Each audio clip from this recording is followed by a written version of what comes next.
자, 다주택자분들에게 이제 시간이 얼마 남지 않았습니다.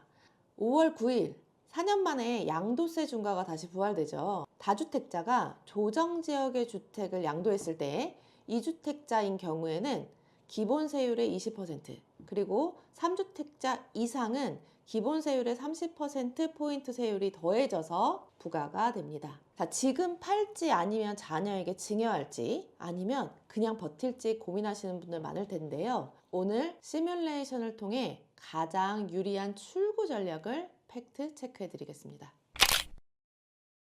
자, 10년 전에 10억에 산 서울 아파트가 지금 20억이 됐다고 가정해 보겠습니다. 중과 유예 기간인 5월 9일 이전에 팔면 양도세는 약 3억 2천만 원입니다. 장기 보유 특별공제를 20% 정도 받을 수 있기 때문입니다. 만약 이 집 판 돈을 자녀에게 그대로 증여한다면 양도세와 증여세를 합쳐서 8억 300만 원 정도의 세금이 발생합니다. 자, 20억을 만약에 단순 증여했다. 그러니까 아파트를 단순 증여했다라고 했을 때 증여세는 약 6억, 그리고 아파트를 증여했기 때문에 취득세는 2억 4천 정도가 발생해 총 8억 4천만 원의 세금이 발생하므로 단순히 세금만 비교하면 양도 후의 현금 증여가 절세 효과가 있습니다. 단, 그 돈으로 같은 집을 구매하기는 조금 힘들다는 함정이 있겠죠. 자, 여러분들이 만약에 결정을 못 내리고 5월 10일 이후에 팔면 상황은 완전히 달라집니다. 중과세율이 적용되고 장기보유 특별공제의 혜택도 사라집니다. 자, 양도세만 6억 4천만 원으로 2배 가까이 뛰게 됩니다. 자, 이 상태에서 자녀 증여까지 만약에 고려한다면 총 세부담은 10억 원까지 치솟습니다. 이 경우에는 차라리 집을 파는 것보다 그냥 집 자체를 증여하는 게 세금 측면에서는 더 유리해지는 역전 현상이 발생하게 되는 것입니다. 만약에 세금보다도 집을 자녀에게 증여하는 게 목적이라면 저가 양도를 하시는 것도 방법입니다.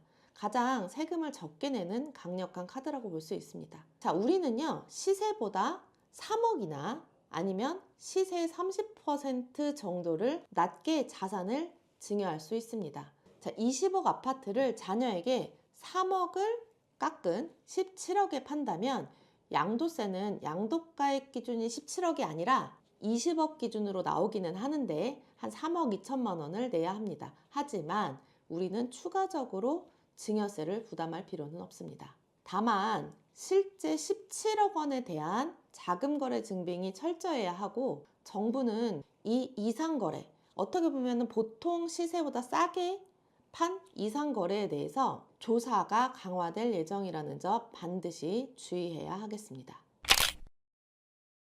자, 그럼 마지막으로 팔지도 않고 증여도 하지 않는 버티는 전략은 어떨까요? 자, 35억 규모의 2주택자라면 연간 보유세와 건강보험료 등을 합쳐서 약 5천만 원 정도 안팎의 현금 지출이 예상됩니다. 집값이 이 비용과 물가 상승률 이상으로 오를 확신이 없다면 현금 흐름 자체가 꽉 막히는 보유 리스크를 진지하게 검토해 보셔야 할 시점입니다. 결론은 명확합니다. 매도 계획이 있다면 무조건 5월 9일 이전이 유리합니다. 하지만 증여까지 염두에 둔다면 저가 양도라는 대안을 전문가와 함께 꼼꼼히 검토해 보셔야 할 것입니다. 자, 이렇게 복잡한 세금 셈법 속에서 여러분들의 소중한 자산을 지킬 수 있도록 계속해서 정확한 정보를 전달하겠습니다.